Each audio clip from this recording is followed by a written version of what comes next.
Assalamualaikum warahmatullahi wabarakatuh. Selamat pagi anak-anak semua. Semoga hari ini kalian sehat semua ya. Baik, untuk kelas 5 dan kelas 6, sebelum kita memulai pelajaran kali ini, alangkah baiknya kita berdoa terlebih dahulu. Berdoa dimulai.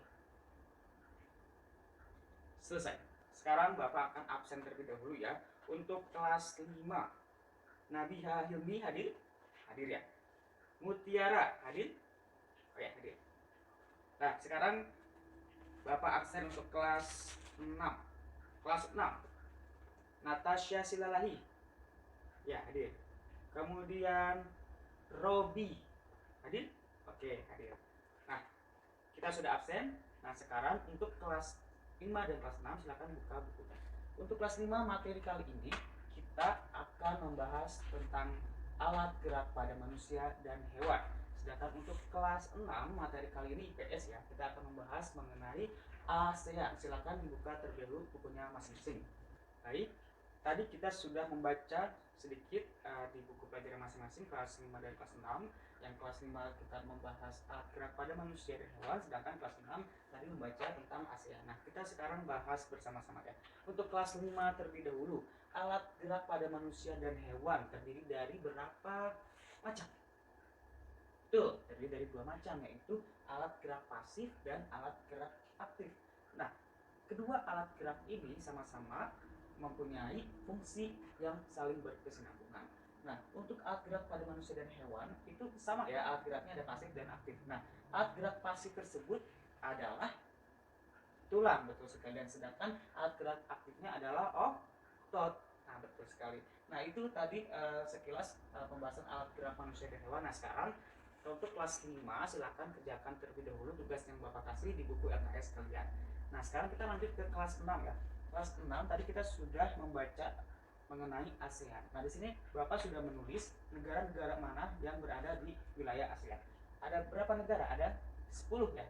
Yang pertama ada Indonesia, Malaysia, Singapura, Thailand, Filipina, Brunei Darussalam, Vietnam, Laos, Myanmar, dan Kamboja. Itu adalah negara yang berada di ASEAN. Nah, tadi sudah dibahas sedikit tentang negara yang berada di ASEAN. Nah, berikutnya silakan kelas 6 kerjakan tugas yang telah Bapak kasih di buku LKS kalian mengenai negara ASEAN lebih lanjut. Baik, untuk kelas 5 dan kelas 6 mari kita bahas soal yang tadi Bapak berikan. Untuk kelas 5, nah di sini kan ada alat gerak pada manusia dan hewan. Nah, nomor 1 tadi, alat gerak pada manusia biasa digunakan untuk apa? Silakan siapa yang bisa menjawab. Ya, silakan Hilmi. Berjalan. Betul. Alat gerak pada manusia digunakan untuk berjalan, bisa berlari, memanjat, menggenggam, dan sebagainya. Nah, sedangkan pada hewan, siapa yang tahu alat geraknya digunakan untuk apa? Silakan, Mutiara. Ya, betul. Pada hewan kita agak sedikit berbeda ya penggunaannya dengan manusia. Jika manusia itu ada berjalan, uh, tidak demikian dengan hewan-hewan itu ada perbedaan. Nah, seperti contoh kodok. Apakah kodok berjalan? Tidak. Bagaimana kodok cara berjalannya? Dia melompat. Maka dari itu alat gerak pada hewan itu yang digunakan oleh kodok yaitu kakinya untuk melompat. Oke, sekarang kita beralih ke kelas 6. Nah, kelas 6 nya ASEAN tadi sudah dibaca bukunya dan sudah mengerjakan tugas juga.